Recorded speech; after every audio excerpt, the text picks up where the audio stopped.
ओम शांति। आज के बाबा के 25 तारीख के महावाक्य हैं। बाबा ने कहा, मीठे बच्चे, इस पुरानी दुनिया का अब अंत है ना। बाबा कहते हैं अभी कौन सा समय चल रहा है, बिल्कुल कलयुग के अंतिम घड़ी आ चुके हैं। इसलिए संगम युग पर तुम्हें भविष्य राजाई के लायक बनना है। प्रश्न है, बच्चों में कौन सा शौक हो तो गद्दी नशीन बन सकते हैं। बच्चों में कौन सा शौक हो तो गद्दी नशीन बन सकते हैं। उत्तर है ऑलराउंड सर्विस करने का शौक हो। बाबा कहते हैं हर तरह की सेवा में क्या बनना है, एक्टिव बनना है। ये नहीं कि बाबा हमसे ये कार्य नहीं हो सकता, हम ये नहीं कर सकते। बाबा कहते हैं जिन बच्चों में ऑलराउंड सर्विस करने का शौक है तो गद्दी नशीन बन सकते हैं। जो ऑलराउंड सर्विस कर बहुतों को सुख देते हैं उन्हें उसका उजूरा भी मिलता है ना। जो सेवा करेंगे तो उसका फल भी उन्हें जरूर मिलेगा। बच्चों को हमेशा हर सर्विस में हाजिर रहना चाहिए। ऐसा होशियार बनो जो माँ बाप का शो करो। बाबा कहते मम्मा बाबा ने जैसे सेवा की ऐसे सेवा करो। मम्मा बाबा कहते हो तो उनके जैसा बन करके दिखाओ। गीत है इस पाप की दुनिया से अब दूर कहीं ले चल, है ना। तो बाबा क्या करते हैं, हम बच्चों को दूर ले जाते हैं। ओम शांति। सिर्फ मीठे मीठे ब्रह्मा कुमार कुमारियां ही ये जानते हैं कि पाप की दुनिया और पुण्य की दुनिया किसको कहा जाता है, पतित दुनिया किसको और पावन दुनिया किसको कहा जाता है। बल मनुष्य कहते तो हैं कि हे पतित दुनिया को पावन बनाने वाले आओ, परंतु ये जानते ही नहीं है। ये भी तो आत्मा ही कहती है ना कि हे पतित पावन आओ। सभी मनुष्य मात्र बुलाते रहते हैं, लेकिन वो पतित पावन है कौन ये नहीं जानते, क्योंकि वो कभी राम सीता को पतित पावन समझ लेते हैं, कभी गंगा को समझ लेते हैं। लेकिन बाबा कहते हैं उनको वास्तविक पहचान तो परमात्मा की है ही नहीं। अब शिव बाबा आए हैं, अपना कार्य कर रहे हैं, तो भी मनुष्य नहीं पहचान पाते हैं। तो ये किसी को पता ही नहीं है कि पावन दुनिया किसको कहा जाता है, वह कब और कैसे स्थापन होगी। अभी तुम तो नॉलेजफुल बाप के बच्चे बने हो ना, इसलिए नॉलेजफुल ज्ञान सागर बाप को सिर्फ तुम ही जानते हो और तो कोई बिल्कुल भी नहीं जानते कि पावन दुनिया फिर पतित कैसे बनती है, पतित दुनिया फिर पावन कैसे बनती है, पतित दुनिया में कौन रहते हैं और पावन दुनिया में कौन रहते हैं। तो ये सब बातें तुम अभी जानते हो। पावन दुनिया सतयुग को कहा जाता है, तो जरूर पावन दुनिया भारत में भी तो एक ही आदि सनातन देवी देवता धर्म का ही राज्य था। इसलिए भारत सबसे प्राचीन देश गाया जाता है। अभी तुम समझते हो ना, हमको फिर से पावन दुनिया में जाने के लिए पतित पावन बाप युक्तियाँ बता रहे हैं। बाप कहते हैं 1 सेकंड में युक्ति बताता हूँ। बाप तो आते ही हैं नई दुनिया का राज्य भाग्य देने। ये है बेहद के बाप से बेहद का वर्षा। बाप ही आकर के राजयोग सिखाते हैं। हम राजयोग सीख रहे हैं ना। बाप कहते हैं तुम ही तो सतो प्रधान थे, अब फिर से क्या बनना है, फिर से सतो प्रधान बनना है। आदि सनातन देवी देवता धर्म था ना कि हिंदू। देवी देवता धर्म भारत का ही पहले था, फिर जरूर पुनर्जन्म लेते आए होंगे ना। जैसे क्रिश्चियंस लोग भी पुनर्जन्म ले वृद्धि को पाते हैं। बौद्धियों का धर्म स्थापन करने वाला बुद्ध तो वह हो गया धर्म स्थापक। एक बुद्ध से फिर कितने ढेर बौद्धि निकले। क्राइस्ट एक था और अभी तो देखो कितने क्रिश्चियंस हो गए हैं। सब धर्मों का ही ऐसे ऐसे चलता आया है। वैसे जब आदि सनातन देवी देवता धर्म था तो और कोई थे नहीं। औरों को तो तुम जानते हो ना, क्रिश्चियन धर्म, क्राइस्ट, इस्लाम धर्म, इब्राहिम ने स्थापन किया ना। क्रिश्चियन धर्म तो क्राइस्ट ने और इस्लाम धर्म इब्राहिम ने स्थापन किया। अच्छा, जो सतयुग में आदि सनातन देवी देवता धर्म था वह किसने धारण किया? सतयुग में तो देवी देवताओं की ही तो राजधानी थी ना। तो देवी देवता धर्म स्थापन कौन करते? शिव बाबा करते। तो जरूर कोई ने तो राज्य स्थापन किया है ना। सतयुग में देवी देवता धर्म था, वही अभी बाप स्थापन कर रहे हैं, इसलिए बाप को आना ही पड़ता है संगम युग पर। तो अभी तो सब मनुष्य पतित दुनिया में बैठे हैं। पतित दुनिया में तो करोड़ों मनुष्य हैं और नई दुनिया में तो बहुत थोड़े होंगे, है ना, इतने मनुष्य हो ना सके। वहाँ तो एक ही धर्म था, इस्लामी, बौद्धी, क्रिश्चियन आदि कोई थे नहीं। वह देवता धर्म ही अभी प्रायलोप है। वह कैसे भगवान ने स्थापन किया था ये मनुष्य जानते ही नहीं। देवता धर्म नाम ही भूल गए हैं, हिंदू धर्म कह देते हैं। अभी बाबा तो समझा रहे हैं ना, मैं तो आता ही हूँ तब जब पुरानी दुनिया को बदलना है। तो अभी इस पुरानी दुनिया की एंड है। बाबा कहते अब इसका अंतिम समय चल रहा है, ये सिर्फ तुम ब्राह्मण ही जानते हो। इस महाभारी लड़ाई से ही पुरानी दुनिया की एंड हुई थी। गीता में दिखाते हैं ना कि सब खत्म हो गए, कोई नहीं रहा, 5 पांडव बचे, वह भी पहाड़ों पर गल मरे। परंतु ऐसा कोई होता नहीं। बाबा कहते कोई पहाड़ों पर गलने की बात नहीं है, लेकिन गलना मतलब अपने देह अभिमान को गलाना, देह के अभिमान को भूल जाना। तो जो पांडव थे वही तो हुआ ना कि पूरा देह का अभिमान खत्म हुआ, तभी तो उनको सतयुगी राज्य भाग्य प्राप्त होता है। अब यह बाप ही स्थापन करते हैं ना, प्रलय अथवा जलमयी तो होती नहीं। बाप को पुकारते हैं कि हे पतित पावन आओ, आकर के हमारे दुख हरो और हमें सुख दो, क्योंकि अभी रावण का राज्य है। क्योंकि शास्त्रों में तो ऐसे वर्णन कर दिया ना कि धरती रहेगी नहीं, धरती आसमान ऊपर नीचे हो जाते, लेकिन ऐसा कुछ नहीं होता। बाबा कहते केवल परिवर्तन होता है ना। भले बाढ़ आएगी, भूकंप आएंगे, आंधी तूफान आएंगे, लेकिन बाबा कहते धरती तो वही रहती है ना, इसी पर ही क्या हो जाएगा, परिवर्तन हो जाएगा। तो सभी मनुष्य बुलाते हैं कि हे पतित पावन आओ, हमारे दुख हरो, हमें सुख दो, क्योंकि अभी दुखी हैं, रावण राज्य में है, राम राज्य चाहते हैं। सभी कहते हैं कि भगवान हमें सुख चैन की दुनिया में ले चलो। बाबा समझाते हैं अभी राम राज्य की स्थापना और रावण राज्य का विनाश हो जाता है। मैं जो युक्ति सिखाता हूँ, जो सीखते हैं वही आकर के नई दुनिया में राज्य करते हैं। ये ज्ञान फिर वहाँ तो कुछ भी नहीं रहेगा। बाबा कहते हैं अभी तो मैं तुम बच्चों को युक्ति सिखाता हूँ, फिर सतयुग में तो ये बातें तुम्हें याद ही नहीं रहेंगी। अब तो तुम्हारी बुद्धि में सारी नॉलेज है ना। जिनकी बुद्धि में है वह औरों को भी समझाते हैं, नंबरवार तो है ना। सर्विसेबल बच्चों की बुद्धि में सारा ज्ञान टपकता रहता है। जरूर सतयुग में पहले पहले देवी देवता धर्म वाले थे, ये भी अभी तुम जानते हो ना। बाप पहले पहले ब्राह्मणों को ही रचते हैं, प्रजापिता ब्रह्मा द्वारा। ये ज्ञान का यज्ञ है ना, तो जरूर ब्राह्मण संप्रदाय ही तो चाहिए। ब्राह्मण संप्रदाय जरूर संगम पर ही होगी। आसुरी संप्रदाय है कलयुग में, दैवी संप्रदाय है सतयुग में, तो जरूर संगम पर ही तो स्थापना होगी दैवी संप्रदाय की। जब बाजोली खेलते हैं तो पाँव और चोटी मिलते हैं ना, जैसे ऐसे दिखाते हैं ना कलाबाजी करते हुए, तो पाँव और चोटी मिलते हैं। तो तुम ब्राह्मण हो, फिर याद आता है विराट रूप का चित्र भी जरूरी है।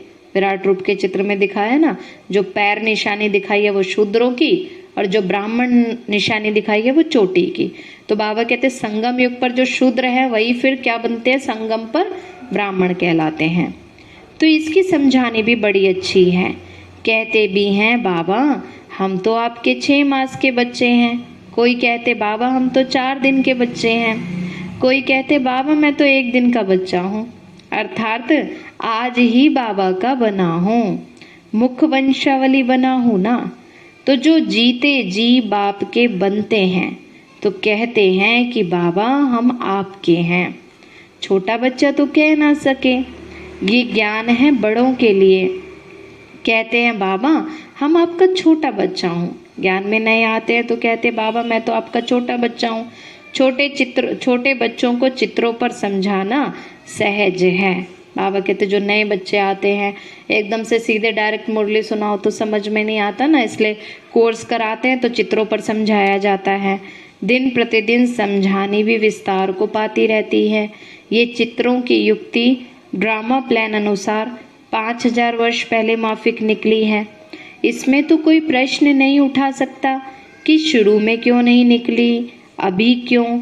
ड्रामा अनुसार जो युक्ति जब निकलनी होती है तब निकलेगी।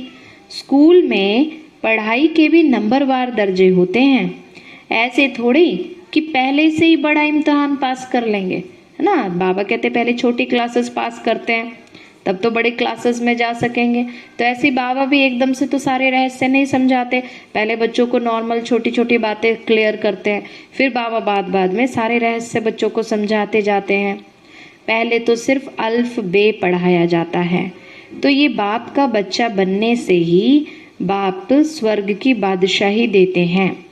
बाप को बाप कहने के बाद फिर निश्चय टूटता थोड़ी है ना। जब एक बार पहचान लिया कि शिव बाबा हमारा पिता है फिर तो निश्चय टूटना ही नहीं चाहिए। और यहाँ तो बाबा बाबा कहते हैं फिर भी निश्चय टूट जाता है ना, फिर भी बच्चों की बुद्धि को माया हिला देती है। तो तुम जानते हो ये तो बेहद का बाप है, सबका ही पिता है। तुम बेहद के बाप से बेहद का वर्षा ले रहे हो तो उनकी श्रीमत पर चलना चाहिए। बाप कहते हैं और सब बातें छोड़ मुझे याद करो और वर्षे को याद करो। चलते फिरते ये याद में रहने से खुशी भी रहेगी, परंतु ये याद ठहरती क्यों नहीं है। तुम्हारी तो गारंटी भी है कि बाबा हम आपके बनेंगे तो हमारा कोई से ममत्व नहीं रहेगा ना। बाबा कहते बच्चे फिर क्यों नहीं याद में रहते हो। तो कहते हैं बाबा हम तो आपकी मत पर ही चलेंगे। बाबा भी कहते हैं श्रीमत पर ना चलने से भूलें होती रहेंगी, श्रीमत पर चलने से खुशी का पारा चढ़ेगा। आत्मा को अति इंद्रिय सुख मिलता है तो कितनी खुशी होती है। बाबा कहते हैं जो दुनिया में मनुष्य वो तो इंद्रियों का सुख ढूंढ रहे हैं, बाहर सोचते हैं अच्छा खाना पीना खाएंगे, यहाँ घूमेंगे, कुछ देखेंगे तो खुशी होगी। लेकिन बाबा क्या कहते हैं बच्चे तुम्हें तो कोई खर्चा आदि करने की बात नहीं है, बस बैठे बैठे बाबा की याद में खो जाओ तो वो क्या इन इंद्रियों से परे का सुख है, सच्चा आनंद है, सच्ची खुशी है। तो वो जब मिलता है तो कितनी खुशी होती है। आत्मा तो जानती है ना परम पिता परमात्मा ने हमको राज्य भाग्य दिया था जो 84 जन्म लेते लेते हमने गवा दिया, अब फिर बाप दे रहे हैं, फिर से बाबा हम बच्चों को राज्य भाग्य देते हैं। तो अपार खुशी होनी चाहिए ना। बाबा कहते कई बच्चे सोचते हैं ना बाबा तो कहते रहते हैं बच्चे तुम देवता बनने वाले हो तुम्हें राज्य भाग्य मिलेगा, लेकिन कई बच्चे फिर भी पता नहीं बाबा बनेंगे या नहीं, पता नहीं बाबा हम जा पाएंगे या नहीं सतयुग में। लेकिन निश्चय होगा तभी तो फिर बाबा कहते पुरुषार्थ भी अच्छा कर पाएंगे। अंदर की खुशी भी तो दिखाई पड़ती है ना, इस लक्ष्मी नारायण के चेहरे से दिखाई पड़ता है ना। भल अज्ञान काल में कोई कोई बहुत अच्छे खुशी में होते हैं, है ना। ऐसा नहीं कि बाबा कहते हैं ज्ञान मिला तो ही खुशी में, बाबा ने कहा ज्ञान काल में भी खुशी में होते हैं। जिनके विचार अच्छे होते हैं, भावनाएं शुद्ध होती हैं, पॉजिटिव सोचने वाले होते हैं तो खुशी में रहते हैं। बातचीत करने में भी अच्छे होते हैं। मनुष्य सृष्टि में सबसे ऊंच पोजीशन किसका है। यूं तो सबसे ऊंच है शिव परमात्मा जिसको सब फादर कह पुकारते हैं, परंतु उनके ऑक्यूपेशन को जानते ही नहीं कि भगवान कब आते हैं, क्या कार्य करते हैं, ये मनुष्य जानते नहीं। जब बाप आए तब आकर के परिचय दें। तो अभी तुम बच्चे जानते हो हमको बाबा से वैकुंठ की राजाई मिलती है तो खुशी होनी चाहिए ना। हम नर से नारायण बनते हैं, भल कोई हाथ तो उठा लेते हैं परंतु समझते कुछ भी नहीं है।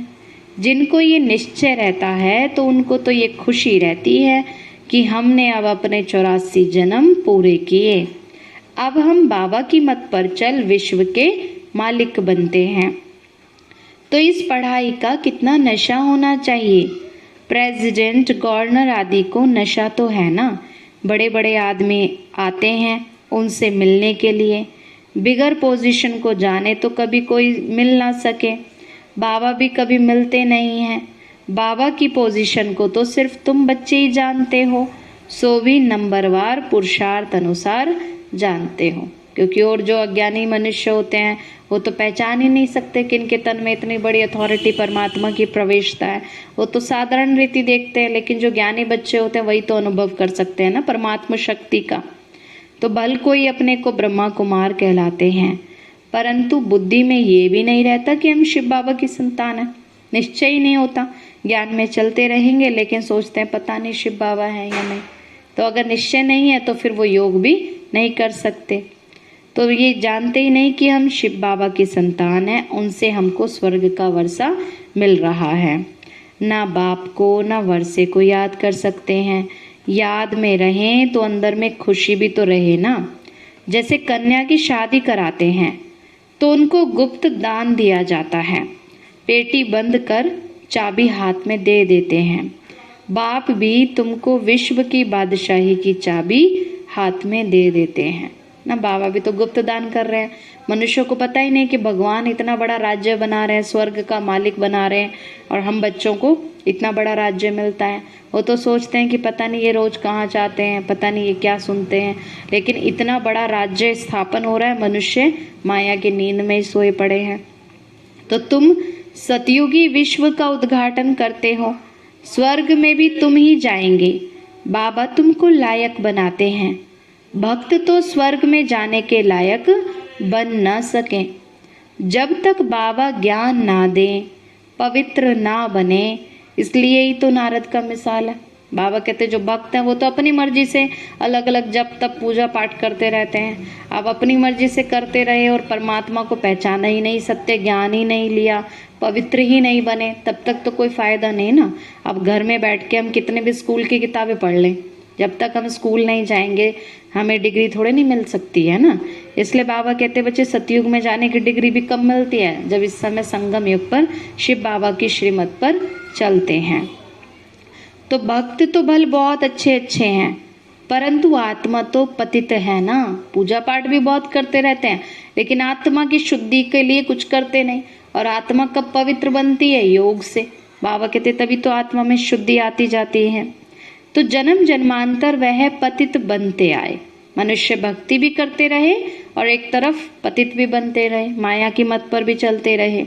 तो जन्म जन्मांतर पतित बनते आए। जब तक बाप ना मिले तब तक तो स्वर्ग में जा ना सके। तुमको बाप ने ब्रह्मा के द्वारा अडॉप्ट किया है, फिर तुम जाकर के नई दुनिया में राज्य करेंगे। दूसरे तो कोई राजाई स्थापन करते नहीं है, और तो सभी धर्म स्थापन करते हैं, राजाई तो कोई स्थापन करते ही नहीं है। ना किसी को मालूम है। बाप ही संगम युग पर आकर भविष्य 21 जन्मों के लिए राजाई स्थापन कर रहे हैं, और इस बाप को कोई भी जानते नहीं है। भगवान कितना साधारण रीति अपना कार्य कर रहे हैं, मनुष्य पहचानते ही नहीं है।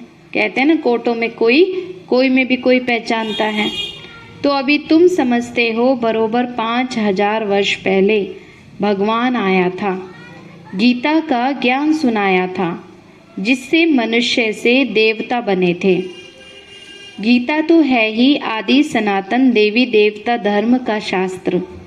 सतयुग में तो कोई शास्त्र आदि होते नहीं।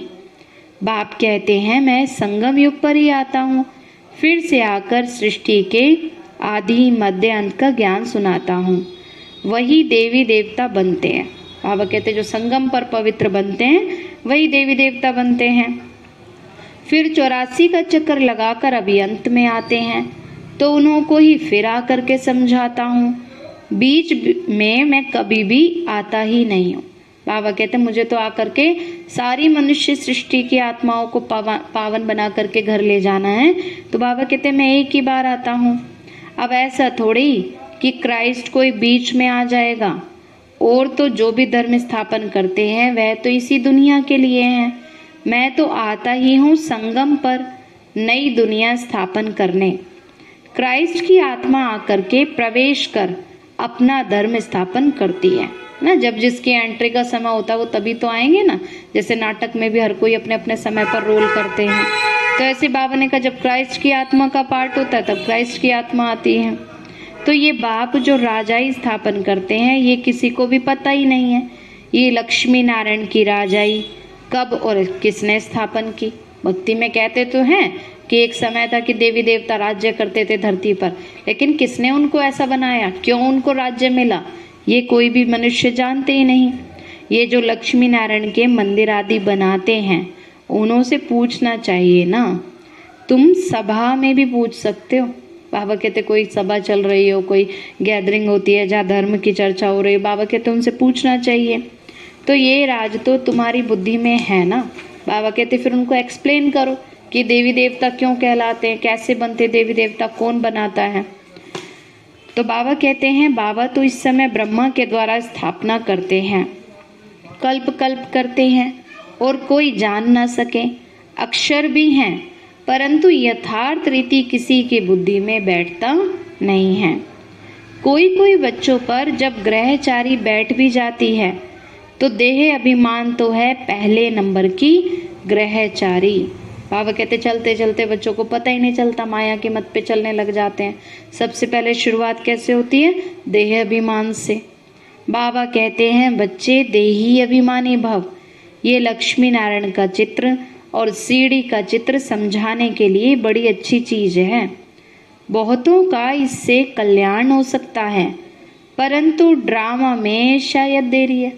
बाबा कहते बाबा ने तो देखो इतना सहज करके ज्ञान समझाया लेकिन फिर भी मनुष्य नहीं समझते। तो बाबा कहते शायद अभी प्रत्यक्षता होने में अभी ड्रामा में देरी है, इसलिए विघ्न पड़ते हैं राजधानी स्थापन होने में। बाप तो खुद कहते हैं बहुत विघ्न पड़ते हैं। माया भी तो बड़ी समर्थ है ना। बाबा कहते माया के राज्य में बैठे हैं तो माया भी अपना फुल फोर्स आजमाती है ना। कोई ना कोई प्रकार से विघ्न आते रहते हैं। बाबा कहते मेरे बच्चों को झट नाक से कान से पकड़ लेती है ना। माया क्या करती है, बच्चों से कब उल्टा काम करा देती है बच्चों को पता भी नहीं चलता है। इसको ही कहा जाता है राहु की ग्रहचारी। भारत में खास इस समय विकारों रूपी राहु की पूरी ग्रहचारी बैठी हुई है। बाबा कहते जब अपने कर्म खराब होते हैं तभी तो सारे ग्रह भी खराब हो जाते हैं ना। तो बाबा कहते ग्रहचारी क्यों बैठती है, क्योंकि विकारों में फंस जाते हैं। तो तुम सेकंड में सिद्ध कर सकते हो कि यही भारत पावन हीरे जैसा था और अब विकारी कोड़ी मिसल बन पड़ा है, अब फिर हीरे जैसा बनना है। कहानी तो सारी भारत की है। बाप आकर के हीरे जैसा बनाते हैं, फिर भी कितने प्रकार के विघ्न पड़ते हैं। देह अभिमान का तो बड़ा भारी विघ्न पड़ जाता है। लक्ष्मी नारायण के चित्र पर भी किसी को समझाना बड़ा सहज है। बच्चों को सर्विस का बहुत शौक होना चाहिए ना। सर्विस भी तो बहुत किस्म की है ना। बहुतों को सुख देते हैं तो उसका उजूरा भी मिलता है। बाबा कहते किसी आत्मा की सेवा की, किसी को ज्ञान दिया तो उनके मन से देखो दुआएं तो निकलती हैं, चाहे गुप्त रूप में ही निकलें, तो उसका फल बाबा कहते हैं रास्ता दिखाने वाले को भी मिलता है। कोई तो ऑलराउंड हड्डी सर्विस करते हैं। खुशी रहनी चाहिए कि हमको ऑलराउंड बनना है। बाबा जो कहते हैं ना हर तरह की सेवा में एक्टिव बनना है। बाबा हम आपकी सर्विस में हाजिर हैं। जो बच्चे बाबा की सेवा में हाजिर रहते हैं तो बाबा भी उन बच्चों के लिए हमेशा हाजिर रहते हैं। जब बच्चे याद करते हैं तब बाबा मदद के लिए हाजिर हो जाते हैं। अच्छे अच्छे रूहानी सर्विस करने वाले खाना अपने हाथ से पकाते हैं। तुमको मालूम है कि बच्चे भी इतने होशियार हो जाते हैं जो गद्दी ले लेते हैं, है ना। बाबा तो खुद कहते हैं बच्चों को, ब्रह्मा बाबा भी कहते हैं बच्चे इतना पुरुषार्थ करो जो बाबा के समान बनो। यहाँ तो घर संभालने वाली माताएं हैं। अब माताओं को, कुमारियों को इस सर्विस में खड़ा हो जाना चाहिए। मम्मा जैसी सर्विस करके दिखाना चाहिए, शो करना चाहिए ना। बाकी सिर्फ मम्मा मम्मा करने से क्या फ़ायदा। बाकी बाबा ने कहा सिर्फ मम्मा मम्मा कहते हैं उससे क्या फ़ायदा। मम्मा के जैसे गुण भी धारण करने चाहिए, उनके जैसा पुरुषार्थ करना चाहिए, सेवा करनी चाहिए। तो उनके जैसा बनना तो चाहिए ना। अच्छा, मीठे मीठे सिकीनतें बच्चों प्रति माता पिता बाप दादा का याद प्यार और गुड मॉर्निंग। रूहानी बाप की रूहानी बच्चों को नमस्ते। रूहानी हम बच्चों की रूहानी माता पिता बाप दादा को नमस्ते नमस्ते नमस्ते बाबा नमस्ते। सदा रहें हंसते और हंसाते और बन जाएं फरिश्ते। शुक्रिया बाबा, शुक्रिया बाबा, शुक्रिया बाबा। धारणा के लिए मुख्य सार है, देह अभिमान की ग्रहचारी ही यज्ञ में विघ्न रूप बनती है। देह अभिमान की ग्रहचारी ही यज्ञ में विघ्न रूप बनती हैं। इसलिए जितना हो सके देही अभिमानी बनने का पुरुषार्थ करना है, क्योंकि देह अभिमान जब आता है मनुष्य के अंदर तो उसके अंदर सारा दिन क्या रहता है कि मुझे आगे रखा जाए, मुझे ये मिलना चाहिए, मेरे लिए ऐसा क्यों किया, मुझसे ऐसे क्यों बात की, है ना। तो सारा दिन बस मैं और मेरा यही चलता है।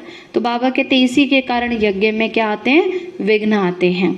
तो इसलिए जितना हो सके देही अभिमानी बनने का पुरुषार्थ करना है।